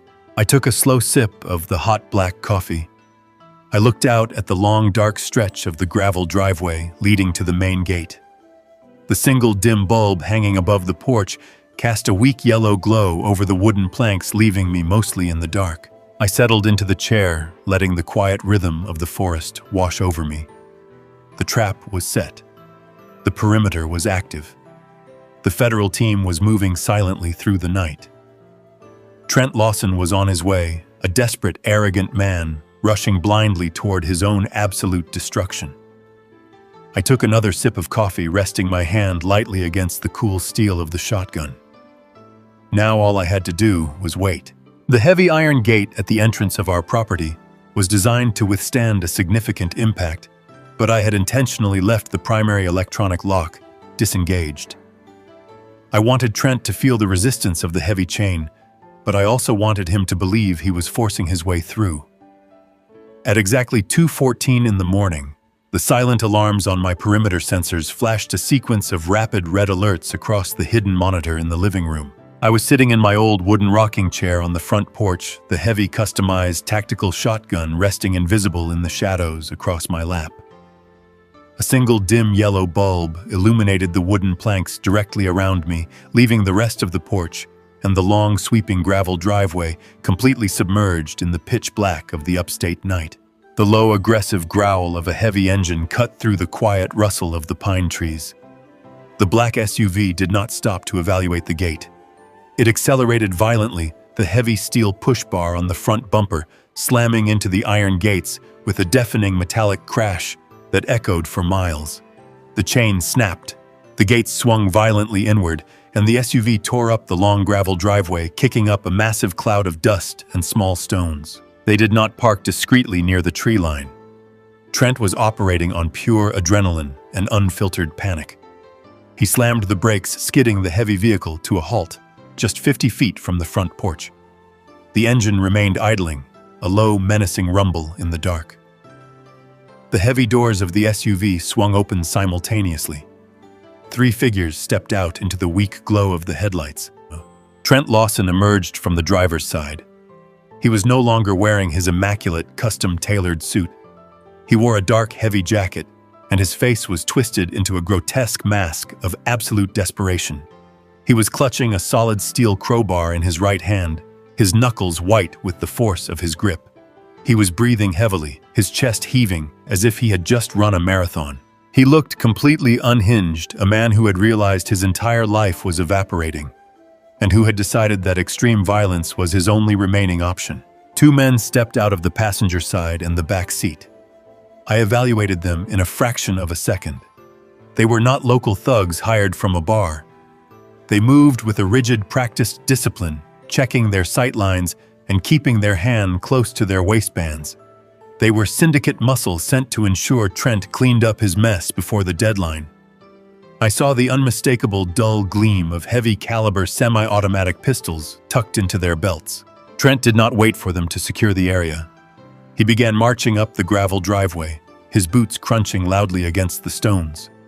He was staring directly at the front door of the cabin, expecting it to be locked, expecting to have to smash his way inside to find a weeping woman and a fragile old man hiding in the dark. He did not even notice me sitting in the shadows of the rocking chair until he was halfway up the driveway. I took a slow, deliberate sip from my ceramic coffee mug. The soft clink of the mug against the wooden armrest cut sharply through the heavy idling of the SUV engine. Trent stopped dead in his tracks. He squinted into the dim yellow light, trying to make sense of what he was seeing. The two syndicate enforcers immediately fanned out, moving silently to flank him, their hands hovering inches from their weapons. They were professionals, but they were also confused. When you expect a chaotic, desperate breach, finding your target sitting calmly on a porch drinking coffee tends to disrupt your tactical momentum. "Well, Trent," I said, my voice low, smooth, and completely devoid of fear. "I have to admit you are exactly on time, but I am afraid you are making a terrible mess of my driveway." Trent stared at me, his chest heaving. He gripped the steel crowbar tighter, raising it slightly. The arrogance that had defined him in the lobby of his apartment building was gone, replaced by a feral, unpredictable panic. "Where is she?" he screamed, his voice cracking with desperation. "Where is Natalie? Bring her out here right now, old man." He took another aggressive step forward, the crowbar raised higher. He expected me to flinch. He expected me to stand up and beg for my daughter's life, just like I had begged for her in the grocery store aisle. I did not move.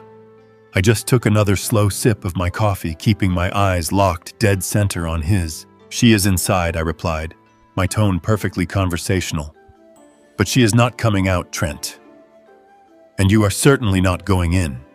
So why do we not have a quiet conversation out here on the porch before you make a mistake you cannot undo?"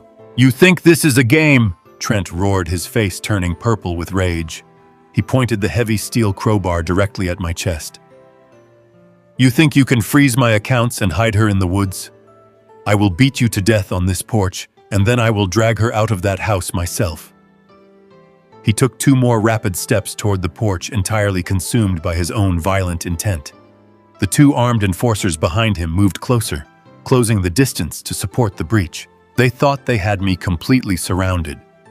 They thought they held the absolute tactical advantage. They had absolutely no idea that every single step they took up my gravel driveway had been tracked, verified, and locked into the sights of federal snipers hiding in the tree line just 50 yards away. The breach was complete. The targets were in the box. Now it was time to close the door. Trent Lawson stopped at the bottom of the porch steps, his chest heaving, his knuckles white around the heavy steel crowbar. The two syndicate enforcers flanked him, their hand resting on the grips of the weapons tucked into their belts. They were trying to look imposing, trying to project lethal intent into the darkness, but I could see the slight hesitation in their posture.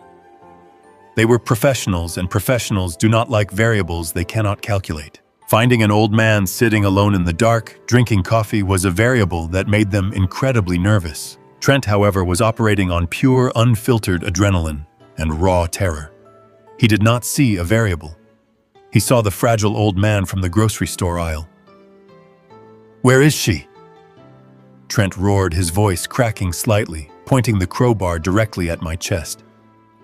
"I am not playing games with you, old man. You bring Natalie out here right now, or I swear to God I will drag you off this porch, beat you to death, and burn this cabin to the ground with your wife inside." I did not flinch. I did not move, the shotgun resting hidden in the shadows across my lap. I just took another slow, deliberate sip from my ceramic mug, letting the silence stretch out, forcing him to endure the absolute lack of panic in my demeanor.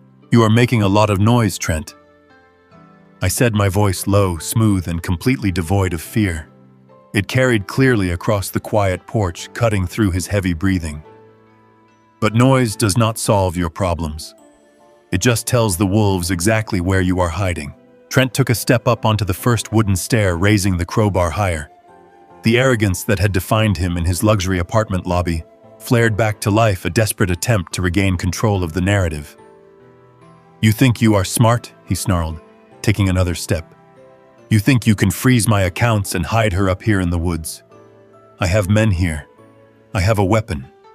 I will destroy everything you love if you do not give her back to me." He took a third step, and that was as far as I allowed him to go. "You owe exactly $5,240,000 to the syndicate operating out of Cyprus," stated my voice perfectly even. The first words hung in the crisp night air like physical blows. Trent froze instantly. His foot halted mid-step, hovering above the fourth wooden stair. The crowbar lowered a fraction of an inch as the sheer impossibility of what I had just said slammed into his adrenaline-fueled brain. "Your primary holding entity in Delaware has been frozen under a federal injunction initiated by the Securities and Exchange Commission." I continued reciting the facts with lethal precision. "The offshore deposits have bounced back to the Cayman routing nodes. Your syndicate handlers have given you until exactly midnight to recover the capital." Trent stared at me, his mouth opening and closing silently. All the color rapidly drained from his face, leaving him looking like a ghost, illuminated by the single dim porch light. "And just to clarify the timeline," I added, keeping my eyes locked dead center on his. "You received that deadline call while sitting in your car parked outside a high-end downtown restaurant immediately after 2 of your credit cards were declined. You then sat in that vehicle crying and hyperventilating before sending a threatening text message to my daughter." The 2 syndicate enforcers behind him exchanged a rapid, terrified glance. They were hired muscle sent to ensure a local developer cleaned up his mess. They were not briefed on the depth of the disaster, and they certainly did not expect a man sitting on a porch in the woods to recite highly classified international financial data. Trent finally found his voice, though it came out as a weak, trembling whisper. "Who are you?" I leaned forward slightly, the movement slow and completely deliberate. The weak yellow light caught the edge of my features. "I am the man who dropped a federal GPS tracker and a microscopic audio transmitter into the right pocket of your custom-tailored overcoat while you were busy shoving me to the floor in a grocery store aisle," I explained, allowing a cold smile to touch the corners of my mouth. "I am the man who has been listening to every frantic phone call you have made for the last 3 days. I am the man who handed your entire offshore laundering operation directly to the United States government." Trent physically staggered backward, his boot slipping off the edge of the wooden stair. He reached into his deep coat pocket, his hand pulling out the 2 tiny black devices I had planted. He stared at them resting in his palm, as if they were venomous snakes. The realization hit him with absolute, devastating clarity. He had not been fighting a terrified civilian. He had not been asserting dominance over a fragile old man. He had been a completely oblivious target, willingly carrying a federal listening post into the heart of his own criminal enterprise. "You set me up," Trent choked out, tears of pure panic welling up in his eyes. "You ruined me. They are going to kill me. They are going to kill me because of you." "You ruined yourself, Trent," I replied, my voice hardening into the cold authority of a U.S. Marshal. "You thought you could use my daughter as a human shield for your dirty money. You thought you could threaten my family and use a corrupt local judge to bury us in legal debt. You thought your money and your arrogance made you completely untouchable." I set the coffee mug down on the wooden side table. The sharp clink echoed loudly in the tense silence. "But you forgot the most important rule of the woods, Trent," I told him, the lethal certainty in my voice pinning him to the spot. "When you decide to hunt, you had better make absolutely sure you know what is waiting for you in the dark." Trent looked down at the tracker in his hand, then up at the dark, imposing silhouette of the cabin. The desperate, cornered animal inside him finally snapped. He let out a primal scream of absolute terror and rage, gripping the crowbar tightly in his fist. He turned to the two armed enforcers behind him, pointing the heavy steel bar directly at me. "Kill him!" he screamed, his voice cracking wildly. "Kill him right now and burn this place to the ground. We have to leave no witnesses. Kill him." The enforcers hesitated, their hands tightening on their weapons. But Trent's order was the final piece of the puzzle I needed. He had just commanded two armed men to commit murder on my property. He had crossed the final threshold. He had completed the breach. The variables were locked. The trap was ready to spring. I did not reach for the shotgun across my lap. I did not move from the rocking chair. I simply reached into the pocket of my flannel shirt, pulled out a small black remote control, and pressed the single red button. The single press of that small red button triggered a response that had been meticulously coordinated for the last 90 minutes. I did not move from my rocking chair. I simply watched as the trap I had built sprang shut with flawless execution. Instantly, the entire property erupted in blinding white light. High-intensity tactical floodlights concealed high in the canopy of the pine trees and along the roofline of the cabin flared to life all at once. The pitch-black night was utterly obliterated. The gravel driveway, the front lawn, and the heavy iron gates were bathed in a harsh, glaring illumination that rivaled the midday sun. The sudden and extreme shift in light was physically disorienting. Trent shrieked, throwing his hands over his face and dropping the heavy steel crowbar. It clattered loudly against the wooden stairs. The two syndicate enforcers immediately squeezed their eyes shut, raising their arms to shield their vision from the blinding glare. Their hands flinched away from the weapons tucked into their waistbands. They were temporarily blinded and effectively neutralized without a single shot being fired. As their eyes desperately tried to adjust to the blinding glare, a new tactical element entered the battlefield. Piercing through the wall of white light came dozens of bright crimson dots. The laser sights cut through the dusty air swirling around the idling SUV. They danced across the gravel before settling with lethal precision onto their designated targets. 4 solid red dots centered perfectly on the chest of the enforcer on the left. 4 more locked onto the forehead and torso of the enforcer on the right. And a dozen bright red lasers converged directly over Trent Lawson's frantically beating heart. From the tree lines surrounding the driveway, shadows began to detach themselves from the woods. They moved with absolute terrifying silence. Heavily armored tactical operators wearing dark combat gear stepped into the light. Their rifles were raised and locked steady. Behind them walked men and women in windbreakers bearing the bold yellow letters of the FBI and the United States Marshal's Service. The perimeter had completely collapsed inward, sealing the driveway and sealing any hope of escape. Arthur Vance stepped out from behind the black SUV. He walked with the slow, confident stride of a man who held the absolute authority of the federal government.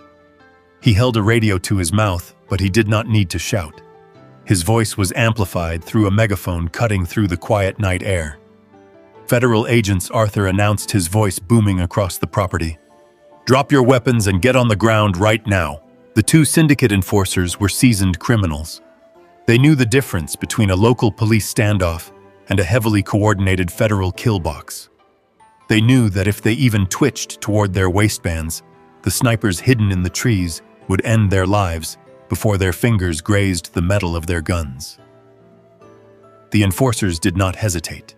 They slowly raised their hands in the air, kicked their weapons away across the gravel, and dropped to their knees before flattening themselves completely onto the dirt. Federal operators moved in swiftly, placing cold, heavy iron cuffs on their wrists and dragging them away from the vehicles. Trent Lawson was left standing entirely alone at the bottom of the porch stairs. The overwhelming reality of his situation crashed down upon him. He lowered his hands from his face, blinking against the harsh light. He looked at his hired muscle lying neutralized and handcuffed on the ground. He looked at the dozens of armored federal agents surrounding him with weapons raised. He looked down at the cluster of red laser sights burning into his designer jacket. His arrogance did not just break, it evaporated. The wealthy, untouchable real estate developer who had terrorized my daughter was completely gone. The man who had bragged about buying judges and ruining lives was entirely erased.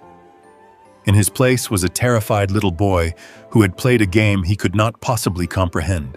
Trent let out a ragged, suffocating sob. His knees gave out. He collapsed onto the sharp gravel, landing hard on the very stones he had aggressively marched up just moments before. He wrapped his arms around his stomach, curling inward.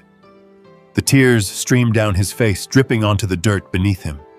He was gasping for air, unable to catch his breath, trapped in a state of absolute total panic. "Please," he wailed, his voice high and pathetic. "Please do not shoot me. I am sorry. I will do whatever you want. I will give you the money. Just please do not let them kill me." He was begging. He was offering up his non-existent empire, trying to bargain with a force he could not fight. He clawed at the gravel, pleading for mercy from the men holding the rifles. He realized in that agonizing moment that he was not just going to prison. The federal agents had him, and the syndicate would know he was the one who led the government right to their money. He was a dead man either way. I remained in my rocking chair, taking a slow sip of my warm coffee.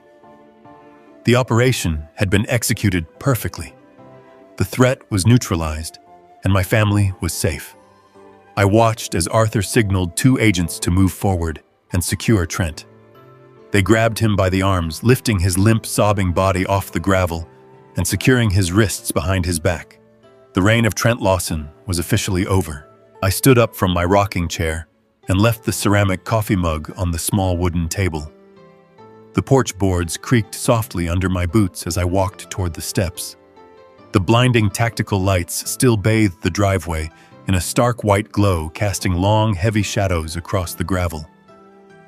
Trent was on his knees, surrounded by heavily armed federal agents. His hands were bound tightly behind his back with thick steel cuffs. He was weeping. It was not the quiet, dignified weeping of a man who realized his mistakes. It was the loud, ugly sobbing of a bully who had finally encountered a force he could not manipulate or buy. I walked down the wooden steps, taking my time. The federal operators parted silently, letting me pass. They knew exactly who I was, and they respected the unspoken protocol of the moment. I stopped a few feet away from Trent, looking down at his broken form. His expensive designer jacket, the same one where I had planted the tracking bug, was ruined, covered in the dirt and dust of my driveway. He lifted his head, his face slick with tears and sweat. He looked up at me, hoping to find a shred of pity, hoping that the frail old man he had shoved to the floor in a grocery store might still exist. He found absolutely nothing. My eyes were cold and completely empty. "You told me you were going to burn my house down." "Trent," I said, my voice low but carrying easily through the crisp night air. "You told me you were going to ruin my little girl and leave my wife rotting on the street. You thought your money made you a god. But you never stopped to ask what I did for a living before I moved to these quiet woods." Trent choked on a violent sob, shaking his head weakly from side to side. "Please," he whispered, his voice breaking into a pathetic whine. "I did not know. I swear to you, I did not know who you were. Please tell them to let me go. I will give you everything. I will disappear." "Ignorance is not a defense," I replied smoothly. "You wanted to play in the deep water with syndicate money. Now you are going to drown in it. The federal government is going to lock you in a concrete box for the rest of your natural life. And the men you stole from the men whose money you lost tonight, they have friends inside those concrete boxes. You are not going to have a single day of peace for as long as you breathe." I turned away from him, dismissing him completely. He was no longer a threat. He was just a pathetic, broken piece of garbage waiting to be thrown away. I gave a short nod to Arthur Vance, who stood nearby watching the exchange with his arms crossed. Arthur nodded back and signaled his agents. They hauled Trent to his feet, dragging his limp, sobbing body toward a waiting armored transport vehicle. The 2 syndicate enforcers were already loaded in the back, silent and resigned to their fate. Arthur walked over to me and extended his hand. We shook firmly, the quiet respect of 2 old wolves who had just finished a successful hunt. "We will take it from here, Jack." Arthur said, his voice low and steady. My financial teams are already tearing down his shell companies. We have enough evidence to put him away for 50 years and enough offshore data to dismantle the entire syndicate pipeline. You did good work today. Go back inside and take care of your family. Within 10 minutes, the tactical floodlights powered down. The heavy, unmarked vehicles rolled silently down my long gravel driveway, disappearing into the dark. The perimeter dissolved as quietly as it had formed. The woods returned to their natural, peaceful state, filled only by the gentle rustle of the pine trees in the night wind. I turned around and walked back up the porch steps. The heavy front door of the cabin opened. Natalie stepped out onto the porch, followed closely by Evelyn. My daughter looked out at the empty driveway where Trent had been crying in the dirt just moments before, and then she looked at me. The absolute terror that had haunted her for 6 months was completely eradicated. In its place was a profound, staggering relief. She ran across the porch and threw her arms around my neck, burying her face in my shoulder. I wrapped my arms tightly around her, holding my little girl safe. "It is over, sweetheart," I whispered, resting my chin on the top of her head.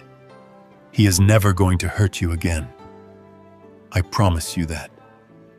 Evelyn walked over and wrapped her arms around both of us, resting her head against my back. We stood there together on the quiet porch, a family unbroken and completely safe. Time has a funny way of healing things when the poison is finally removed. It has been over a year since that night on the porch, and our lives look very different now. Trent Lawson never even made it to trial. Faced with a mountain of federal evidence, offshore financial records, and the recorded audio from the bug, I placed in his pocket. His expensive lawyers surrendered immediately.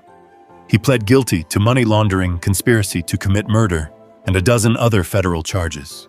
He is currently serving a 60-year sentence in a maximum security federal penitentiary. The syndicate he worked for was entirely dismantled by Arthur's task force based on the routing numbers we provided. Natalie did not just survive, she thrived. Simon Reed, my old friend and brilliant lawyer, did exactly what he promised. He untangled her completely from Trent's fraudulent shell companies. He proved to the federal courts that she was a victim of identity theft and corporate fraud. But Simon went one step further. He filed a massive civil suit against Trent's remaining frozen assets for emotional distress and financial damages. The federal courts awarded Natalie a settlement so large she will never have to worry about money again. She used that capital to move to a beautiful coastal town and open her own architectural design firm. She is independent, successful, and completely fearless. The fragile, terrified woman who packed a single duffel bag in a downtown high-rise is completely gone. She knows exactly what she is worth, and she knows she has a family that will move heaven and earth to protect her. She visits us every month, and her smile is brighter than I have ever seen it. As for Evelyn and me, we are still living out here in the quiet woods of upstate New York.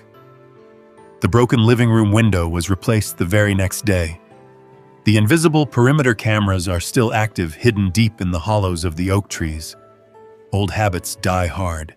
Some mornings I sit out on this wooden porch with a hot cup of black coffee, watching the sun slowly rise over the tall pines. I listen to the birds singing and the wind moving through the branches.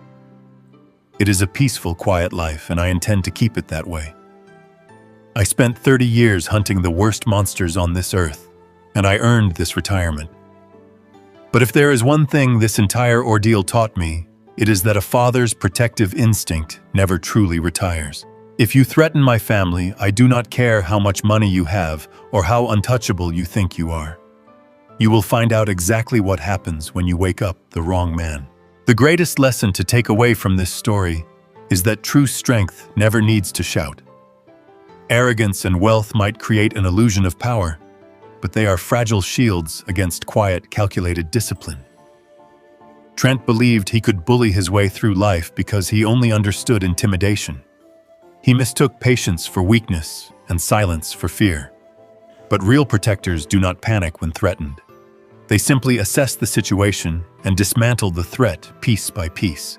Always remember that the most dangerous person in the room is rarely the one making the most noise. If you enjoyed this story about a father protecting his family at all costs, please subscribe to the channel and let us know your thoughts in the comments below.